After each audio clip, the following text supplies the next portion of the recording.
नमस्कार, सुजस समाचार में आप सभी का स्वागत है और मैं हूं आपके साथ निशा शर्मा। खबरों की शुरुआत करेंगे, लेकिन उससे पहले एक नजर डालेंगे इस वक्त की हेडलाइंस पर। मुख्यमंत्री श्री भजनलाल शर्मा की पहल से असहाय मरीजों को मिलेगा निःशुल्क इलाज। मुख्यमंत्री श्री भजनलाल शर्मा की पहल से बेरोजगार युवाओं को मिलेगा स्थायी रोजगार, सुरक्षा पदों पर होगी भर्ती शुरू।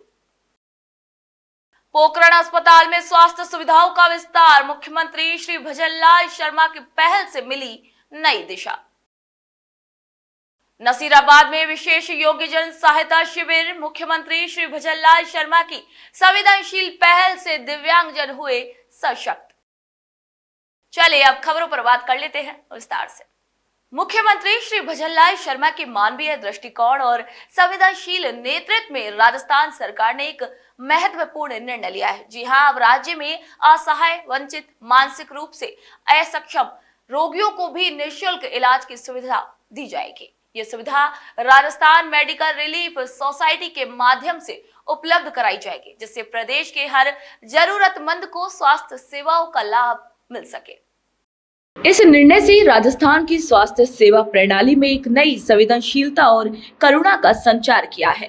मुख्यमंत्री श्री भजनलाल शर्मा की दूरदर्शिता और मानवीय सोच का ही परिणाम है कि अब बिना पहचान पत्र के भी असहाय और वंचित मरीजों को निःशुल्क इलाज मिलेगा। चिकित्सा शिक्षा विभाग और सामाजिक न्याय एवं अधिकारिता विभाग के संयुक्त प्रयास से ये एमओयू समाज के उस वर्ग के लिए आशा की किरण है जो अक्सर इलाज के अधिकार से वंचित रह जाते थे। रेलवे स्टेशन, बस स्टैंड जैसे सार्वजनिक स्थलों पर मिले बेसहारा लोगों को अब किसी भी धर्मार्थ ट्रस्ट या फिर एनजीओ द्वारा अस्पताल लाकर केवल एक प्रमाण पत्र के आधार पर इलाज दिलाया जा सकेगा। इस व्यवस्था से अब न तो पहचान पत्र की बाध्यता रही है और न ही निवासी होने की शर्त। ये पहल राजस्थान की संवेदनशील शासन प्रणाली की एक मिसाल है। मुख्यमंत्री श्री भजनलाल शर्मा ने ये दिखा दिया है कि उनकी सरकार का ध्येय केवल योजनाएं लागू करना नहीं है, बल्कि हर व्यक्ति तक उसका लाभ सुनिश्चित करना भी है। ये निर्णय न केवल इंसानियत की सेवा है, बल्कि राज्य की चिकित्सा व्यवस्था को भी अधिक समावेशी और न्याय संगत बनाने की दिशा में ऐतिहासिक कदम है। मुख्यमंत्री श्री भजनलाल शर्मा की दूरदर्शी सोच और युवा केंद्रित नीतियों का ही ये परिणाम है कि प्रदेश में अब ग्रामीण और शहरी शिक्षित बेरोजगार युवाओं को रोजगार के लिए नए नए अवसर मिल रहे हैं। आपको बता दें कि सीएम श्री शर्मा का स्पष्ट उद्देश्य है कि अधिक से अधिक युवाओं को स्थायी और सम्मानजनक रोजगार मिल सके, जिससे वे आत्मनिर्भर बन सके और प्रदेश की अर्थव्यवस्था को मजबूती मिल सके।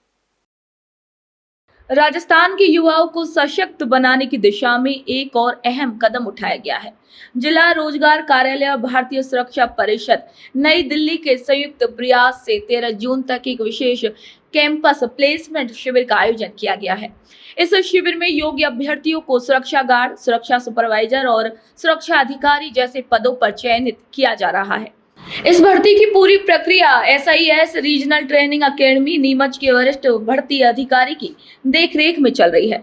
10वीं पास 18 से 40 वर्ष आयु के युवा शारीरिक और मानसिक रूप से सक्षम होकर इस सुनहरे अवसर का लाभ उठा रहे हैं। इस योजना की सबसे बड़ी विशेषता यह है कि चयनित युवाओं को भारत सरकार के प्रतिष्ठित स्मारकों, औद्योगिक इकाइयों और मल्टीनेशनल कंपनियों में स्थायी रोजगार मिलेगा। पोखरण विधानसभा क्षेत्र में स्वास्थ्य सेवाओं को मजबूत करने की दिशा में एक अहम पहल की गई है। आपको बता दें कि इस ऐतिहासिक अवसर पर पोखरण विधायक श्री महंत प्रतापपुरी महाराज ने जिला अस्पताल में 2 नई डायलिसिस मशीनों और एक बायोकेमिस्ट्री एनालाइजर मशीन का लोकार्पण किया है। इस आयोजन ने पूरे क्षेत्र में चिकित्सा सुविधाओं को लेकर एक नई उम्मीद जगा दी है। अस्पताल परिसर में डायलिसिस यूनिट की शुरुआत के साथ एक नई उम्मीद की किरण जगी है। स्थानीय जनता और स्वास्थ्य कर्मियों के बीच भारी उत्साह का माहौल देखने को मिला। विधायक श्री महंत प्रतापपुरी महाराज का स्वागत पीएमओ डॉक्टर अनिल गुप्ता और उनकी समर्पित टीम द्वारा किया गया। डायलिसिस जैसी जीवन रक्षक सुविधा का स्थानीय स्तर पर शुभारंभ इस क्षेत्र के लोगों के लिए किसी वरदान से कम नहीं है। अब मरीजों को इलाज के लिए सैकड़ों किलोमीटर दूर जोधपुर या फिर जयपुर नहीं जाना पड़ेगा। ये सुविधा उनके अपने क्षेत्र में ही उपलब्ध हो गई है। इस ऐतिहासिक उपलब्धि के पीछे राजस्थान के यशस्वी मुख्यमंत्री श्री भजनलाल शर्मा का दूरदर्शी नेतृत्व और सतत प्रयास है। मुख्यमंत्री श्री भजनलाल शर्मा की प्राथमिकता हमेशा आमजन को मूलभूत स्वास्थ्य सेवाएं सुलभ कराना ही रही है। ये पहल न केवल गंभीर मरीजों के समय और धन की बचत करेगी, बल्कि उनके मानसिक और शारीरिक दर्द को भी कम करेगी। राज्य में लगातार मजबूत होते स्वास्थ्य ढांचे का ये उदाहरण भजनलाल सरकार की संवेदनशीलता और सेवा भाव को प्रमाणित करता है। भजनलाल सरकार द्वारा सामाजिक न्याय आधारित योजनाओं के जमीनी असर अब स्पष्ट रूप से सामने आने लगे हैं। मुख्यमंत्री श्री भजनलाल शर्मा के नेतृत्व में आमजन को राहत देने और आत्मनिर्भर बनाने की दिशा में लगातार प्रयास किए जा रहे हैं। आपको बता दें कि इसी क्रम में हाल ही में अजमेर जिले के नसीराबाद में अंबेडकर भवन में विशेष योग्य जन सहायता शिविर का आयोजन किया गया, जो सरकार की दूरदर्शी और मानवीय सोच का एक जीवंत उदाहरण है। इस विशेष शिविर में दिव्यांगजनों को कृत्रिम अंग और सहायक उपकरण प्रदान कर उन्हें आत्मनिर्भर बनाने की दिशा में सराहनीय पहल की गई। मुख्यमंत्री श्री भजनलाल शर्मा की दूरदर्शी सोच का यह परिणाम है कि अब दिव्यांगजनों को समाज की मुख्य धारा में जोड़ने के प्रयास तीव्र गति से हो रहे हैं। उनका ये मानना है कि कोई भी नागरिक अपनी शारीरिक असमर्थता के कारण जीवन की दौड़ में पीछे ना रहे। इस शिविर ने उसी संकल्प को साकार किया है।